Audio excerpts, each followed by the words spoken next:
This is the mission site. I believe this is the site of the original mission founded by Father Marquette. And we have a statue here of Father Marquette. Let's see, 1671, the mission was established so that the Christian church message could be brought to several thousand Indians living on this shore. Founded by Jack Marquette, a Jesuit missionary. He left on his great journey to the Mississippi Valley and never returned, dying 2 years later near Ludington, Michigan. His bones were reburied here beneath the chapel altar in 1706. After French troops had abandoned the fort, the chapel was destroyed. So, somewhere right in this area here is where Father Marquette was buried. And I wonder if it's right back here, I'm guessing. So we're going to head back to Father Marquette's burial site. And that's a lovely blue fountain there. Look at that. Isn't that pretty? But yeah, here we go. Here's the grave marker for Father Marquette. Erected by the citizens of St. Ignace in 1882. This marks the gravesite. Society of Jesus, S.J., was a Jesuit priest who died in May 1675 at the age of 38 and was buried here 2 years later. So, the writing on the plaque is weathered and pretty much unreadable without a little bit of extra work. They added a bronze plaque to it here to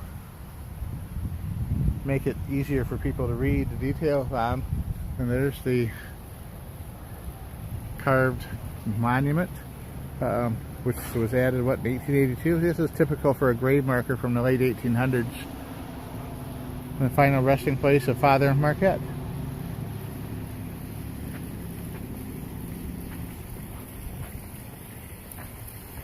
I'm gonna cut over here. Here's another little information spot about Father Marquette here. It tells about he was from a well-to-do family from France, and the history of Father Marquette, a history of this place here, the mission. And you can come up here if you're here. It's well worth stopping by and reading this.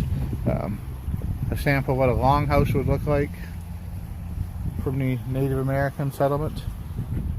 They were known as the Black Robes, the Society of Jesus, who sent missionaries to the New World because, the Jesuits wore black.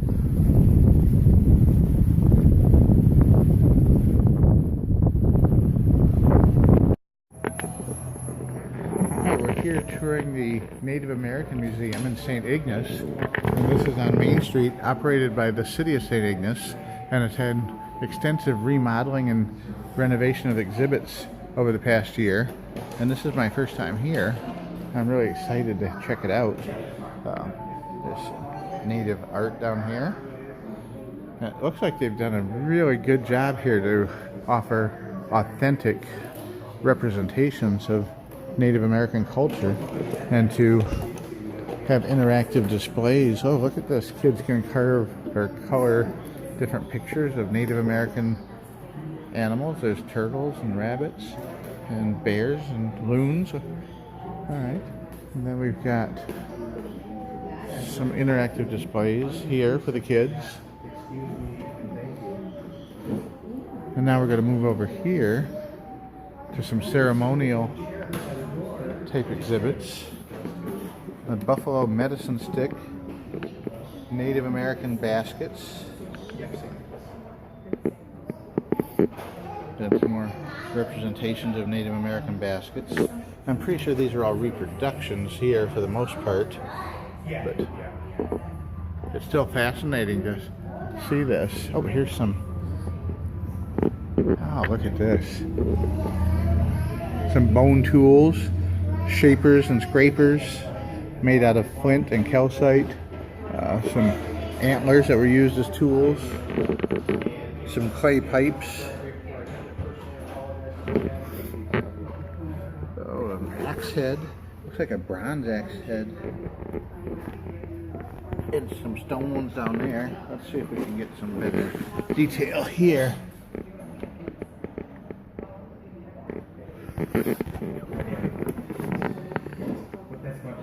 Oh, copper. It's a copper axe head there.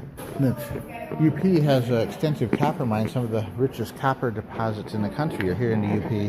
Usually over in the western part, though. Some clay work. Basket weaving technology. Oh my, this is pretty nice. Arrowheads and points over here.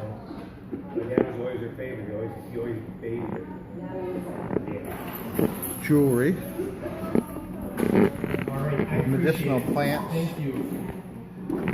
That's all right. Pottery. I'm happy. All right, thank you. And craft work. That's fine. Thank you. Now what do we have over here? We have some clothing. Moccasins, Native American moccasin style. Children's toys.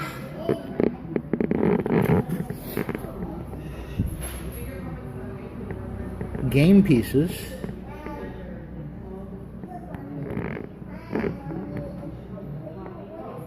Made out of white-tailed deer, it looks like. Ah, fascinating, very fascinating. Now we're going to go into the lodge building. Made out of birch bark. And there's a video presentation of the lifestyle of the Native Americans' daily life. We're going to walk through. Let's see. Some Native Americans doing some work. The cycle of seasons governed the lives of the Native Americans as they underwent different tasks that they needed to do to prepare for the long winters.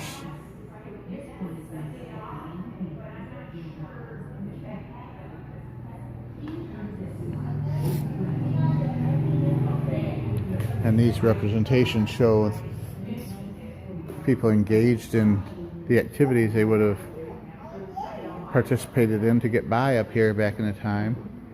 Oh. And here's one of the sad things. The Native American schools. And I'm familiar with the Canadian schools through some contacts with some friends who are very active in that, bringing that to light in the history of that. But here's one here that was in Harbor Springs, Michigan. The most local of the boarding schools that's closest to here. A 3-story building run by a group of nuns who are known for strict discipline and physical punishment. Closed in 1983 due to low enrollment. The building was demolished in 2007.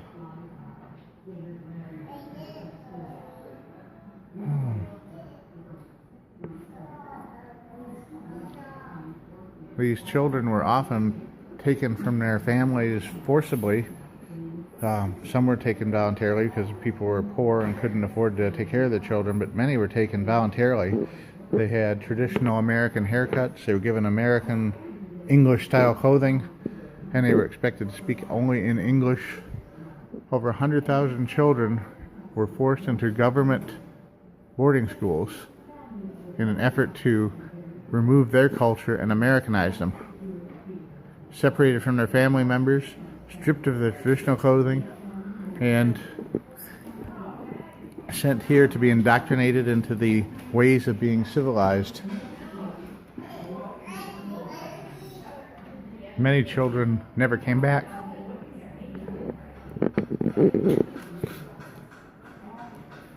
Here's the Mount Pleasant boarding school, which had over 300 students at any given time until 1934, after which it became a mental treatment facility, and then it was closed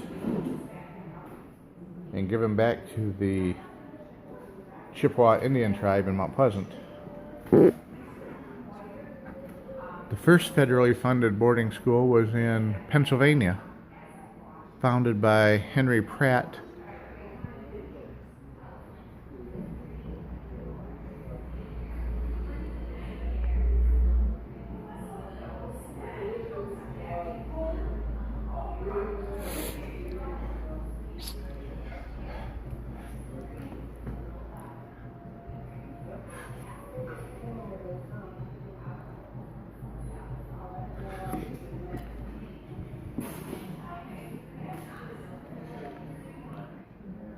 And it's strange because I already knew all about this, but to see it again is just very emotional.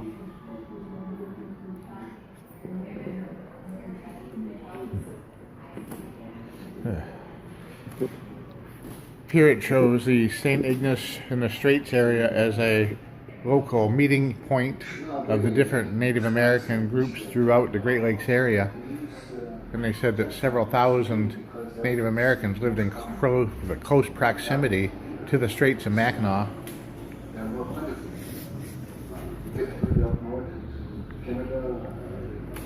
There's a beaver pelt and an actual beaver.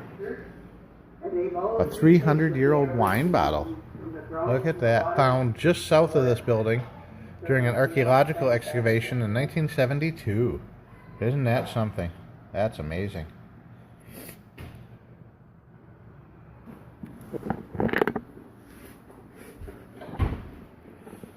There's a photo of a chalice. I see the chalice is held by a Jesuit community in the Metro Detroit area and is loaned out here on occasion.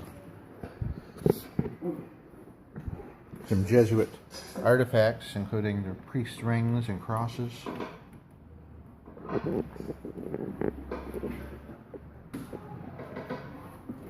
Traditional building of a canoe in 1895. Oh, and here's some more artifacts here. Oh, this is a beautiful display of old artifacts here. Tools for making fishing nets, clay pipes, fish hooks and fishing tools, axes, and weapons. Nasty looking club there. And this is such a big area for settlements by different ethnic groups and different cultures over the years that there's so many different kinds of artifacts here. Like I say, we have priest rings and crosses. We have Native American style jewelry, fire making tools. There's a grindstone for grinding corn into powder. Some bottles and brass bowls, copper bowl maybe, baskets and containers, assorted knives and stone tools, and sewing tools. That's a nice exhibit, very nice exhibit. They have a really nice selection of books here too, both for children and adults. And some of them are very important and interesting, related to the Native American schools and the loss of Native culture. They have this wonderful new exhibit outside showcasing the 7 original clans of the Native tribal community, which we call totems, or dudems it looks like it's called. I'm not sure about that pronunciation, but we'll go through them all here. We have the Fish Clan, the Turtle Clan. I think that's one I'd pick. We like turtles in our house. The Loon,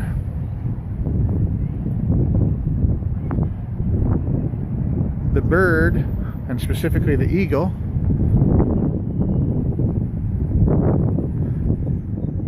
the Crane. I think that's a sandhill crane. The Deer and the Moose, or the Hoof Clan. The Black Bear, the largest clan. Members of medicine men and war chiefs, protectors of the community. The Martin Clan.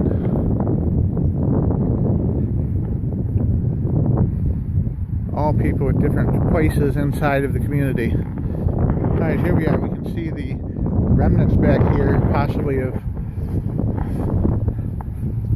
some archaeological digs. You can see the ground has been disturbed in spots, and some areas are fenced off.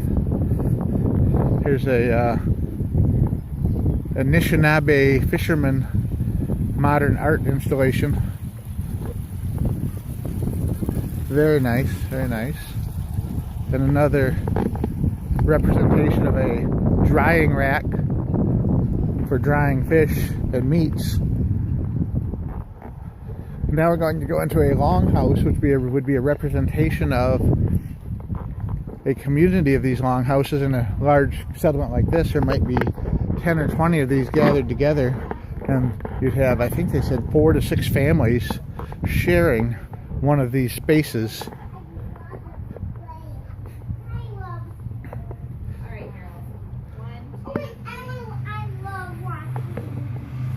And an authentic type birch bark. I don't know if it's birch bark or cedar bark, it looks like. You see they've got a fire set up here with chairs around it. They use this for community meetings, and the lady inside said that they have a reconciliation meetings here for people who are survivors of the Native American school system and want to talk about it and share their experiences and try and promote healing. Some more sculptures.